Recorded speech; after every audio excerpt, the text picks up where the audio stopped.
Thank you, everybody, for coming.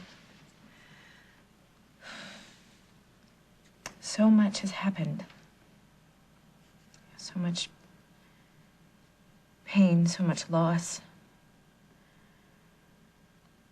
It can seem overwhelming. I know it has for me. Especially at that terrible time when I was led to believe that I had lost my child. And when I found out that how big a part Paul played in all that, I couldn't fathom why he would subject me to so much pain. And so I lashed out. I refused to listen. I refused to forgive. I felt like that was the worst punishment that I could give to Paul after what he did to me. I never imagined that he would punish himself by taking his own life. And as angry as I am at Paul for hurting me the way he did, I am more angry at him for leaving us.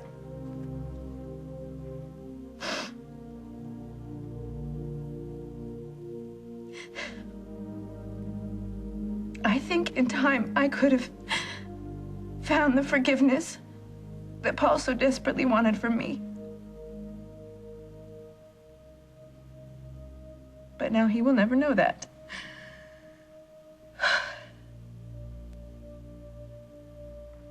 So I guess I just hope that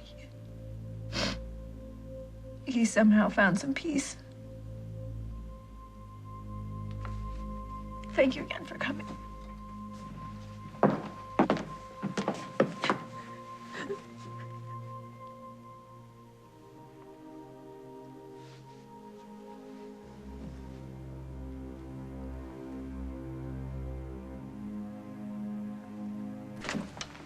Thanks, Jenna. That was really nice.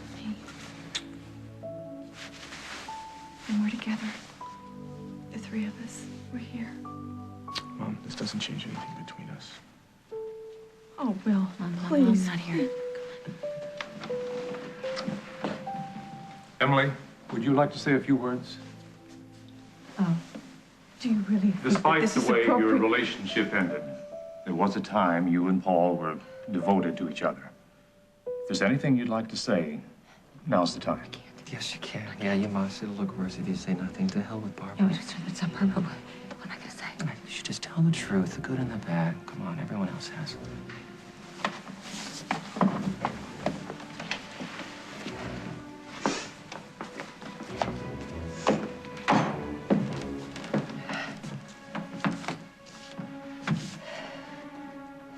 You lied to me. You promised me that you'd stay in bed. Don't get all mad. I couldn't stay away. I thought I got through to you. Do you have some kind of death wish or something? Come on, you gotta go right now. No, I'm not going anywhere. I'm not leaving until I hear what Emily has to say. Damn it, Paul. Look, I'm fine. Nobody's gonna see me.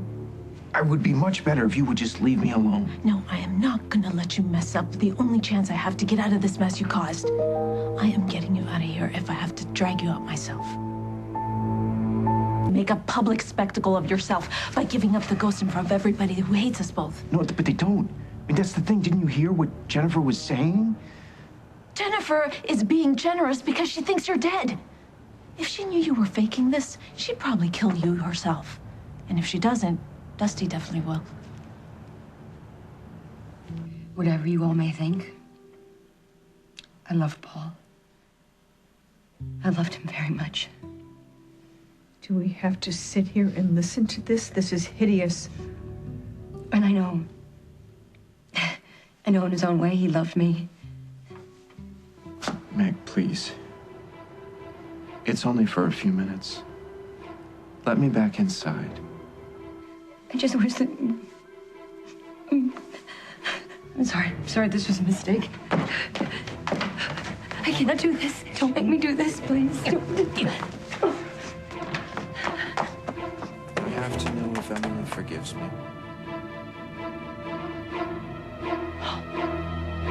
Is that you? to be healed. And I can think of no more fitting tribute to your son than for us all to come together in love and forgiveness.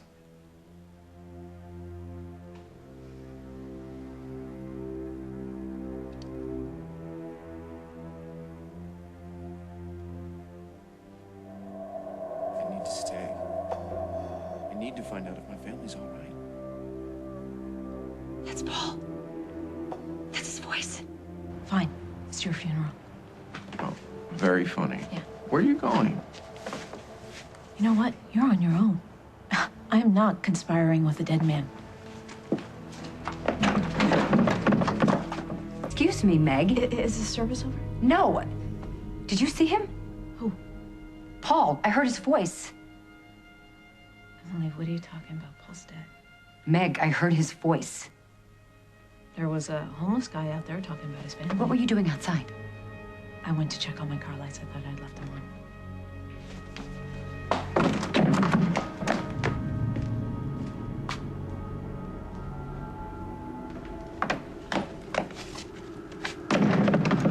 You know why you think you heard Paul's voice, don't you?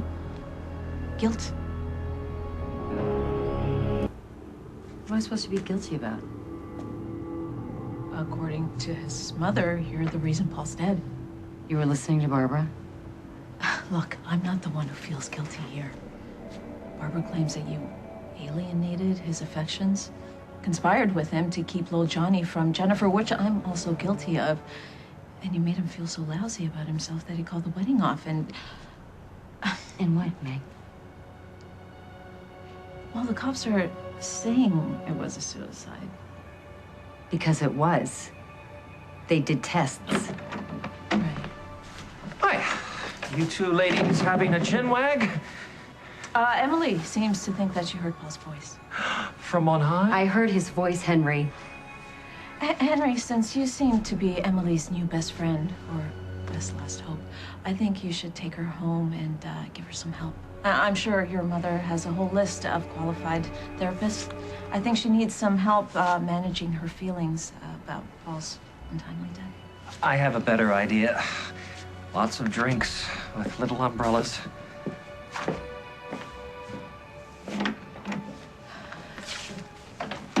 Dusty, What are you doing here?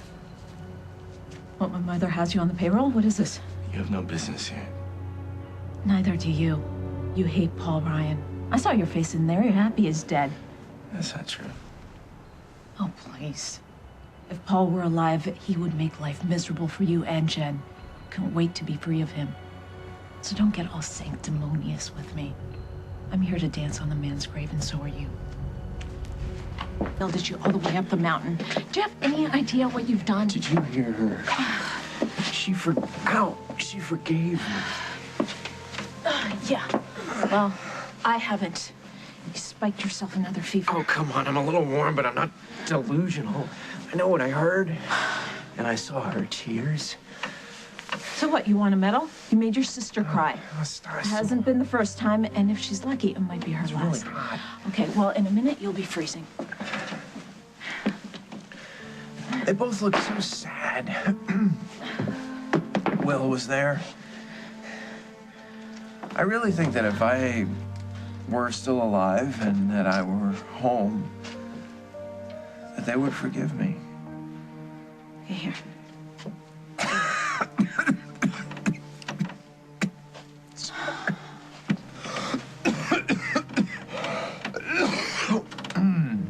Oh, boy. You sound terrible. And you look worse. You never should have gone out in that cold. It was worth it. I am so happy. My sister loves me. So does my brother. So, what's the plan now? Are you gonna throw yourself a welcome back from the dead party? Oh, yeah. Maybe. Yeah? Well, then you better hope you live through the night. No, you're gonna be a good girl? Because Henry's not very happy with you. Give me the drink, Henry. I am not in the mood.